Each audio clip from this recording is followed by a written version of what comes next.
Hey, I'm Roman and this is all about happy painting. Welcome everyone to part 3 of my color theory lesson. In this video you will learn all about the right terms on what defines a color. You will learn about the range of contrast of a color and you will learn how to train your ability in reading and remixing colors even more.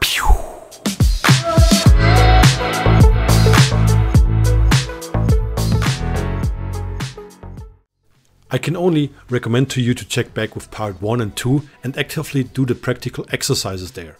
Without the prior knowledge and training, you could also just watch some funny panda videos for 10 minutes instead of this video.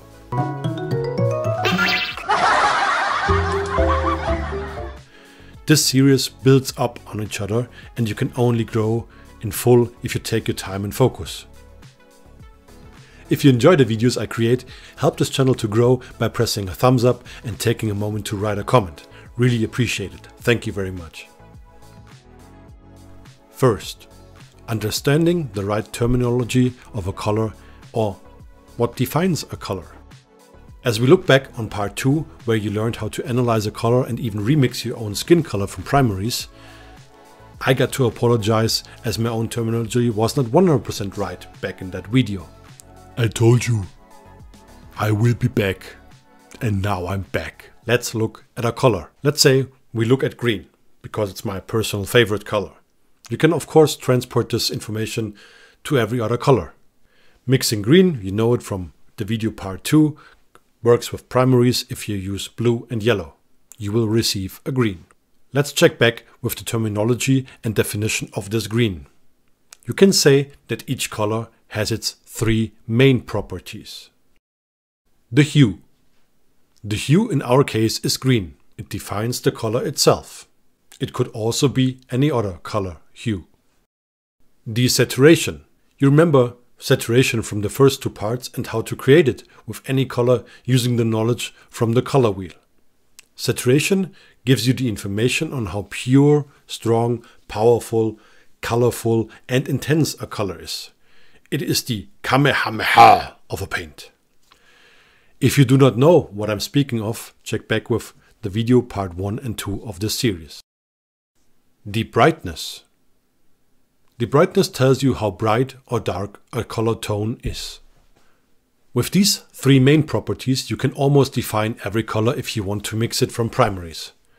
But you can also check back with your selection of hobby paints to define the tones you got there. Just have a look, hold them in your hand and check back with them. What I do once in a while is sorting my colors by hue, saturation and brightness. With the wide variety of paints we all got there is no need to try for perfection. But you will see it's a great training for the eye and a bit of meditation.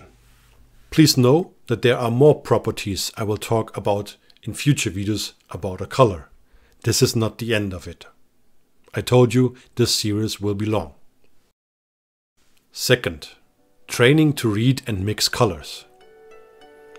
If you reach this point of the video, I assume you have done well with mixing your own skin tone in part 2 or you have been lucky. Check back with this essential lesson linked up below. We are now training this even more. Your task is now to pick 5 pre-mixed hobby colors for each round. We will do 3 rounds. So you need 15 hobby paints of yours. My suggestion is to mix them in difficulties. Start with saturated ones for the first round. Second round goes with desaturation. And the third round will be that you grab some darker and brighter ones. Important is that you always pick some that you find interesting to remix from primaries. You can find a piece of paper in the description below where you can add the color you want to mix in the center, and while you mix it on your wet palette from primaries you can check back how good you match on the paper beside that color. Just like you did actually with your skin tone on your hand in video number 2. Have fun mixing. Take your time, focus, use your brain. You will see that a lot of new synapses in combination of these things, observation, reading ability, remixing, a lot of new synapses in your brain will occur.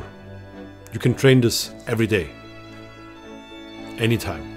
If you really want to train this even harder, go for some browns. They are the toughest to be analyzed and remixed. enjoy, and have fun. Tell me in the comments which colors you find really hard and which ones were really easy for you. This is studying and training your eyes. This lesson is also included in many of my workshops and classes. 3. Contrast range. Everybody in miniature painting tells you to paint more contrast. Let's talk about this and transport this knowledge into real life, making it more understandable. I will explain first, then show you real life examples.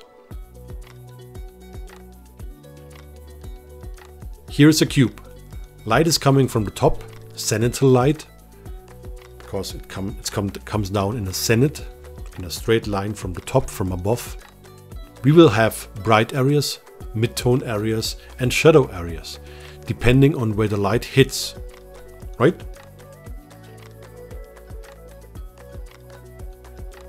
Let's transport this information to objects in real life and observe them. We start easy and look at this white tissue over here. There is a mid-tone and there are areas that are hit by light and parts that stay in the shadow, right? Next one works the same on apples. But apples, they are often more complex to different colors. Bananas might work well too. Let's take this orange over here. Same here. There's a mid-tone and there are areas that are hit by light and parts that stay in the shadow. This cork. My skin. This tiny basketball. There is a mid-tone and there are areas that are hit by light and parts that stay in the shadow. We continue with more complex materials. You can do this easily at home to study and understand different materials. For example,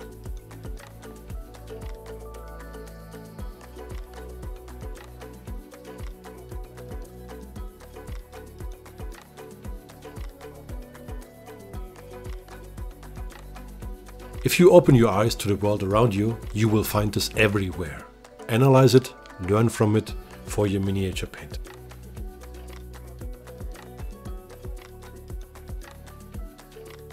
Observing this, we can see that the mid-tone is often the definition of the object's color hue, while areas that are hit by light turn brighter and the ones in the shadow turn darker and desaturated.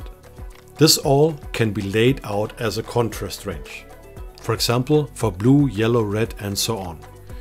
You can even buy color sets of hobby paints in a certain color contrast range, or you can mix it on your own from primaries. Jingling. Advertisement. Observation is key. If you want to learn how you can train your eyes to observe and use real-life examples for miniature painting, then I got the right ebook for you. A must-read if you want to improve your painting skills. Find it in my Etsy shop and thank you for your support. Contrast range is a very important word for the future lessons and this lesson. Contrast range. It defines the change of your midtone by 100% influence of light or 0%. We will talk more about how to use that contrast range in miniature painting in the future of this series. I will also let you know what contrast really means and how you can use it. Stay tuned. If you enjoy these videos I create, help this channel to grow by pressing a thumbs up and taking a moment to write a comment. That would be really appreciated. Thank you. If you want to support me, you can find work in progress insight and explanation of my creative processes via my Patreon, linked up below. Roman out, keep on happy painting, bye bye.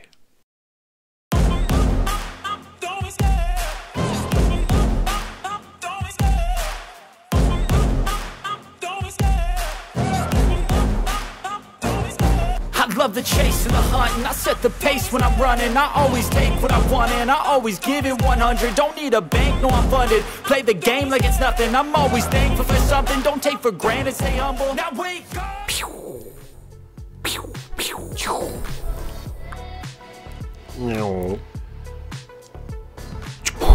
Bloop. Bloop, bloop, pew. Bloop. Bloop. Pew. Bloop, bloop. Blop, blop, blop, blop, blop, blop, blop, blop, blop.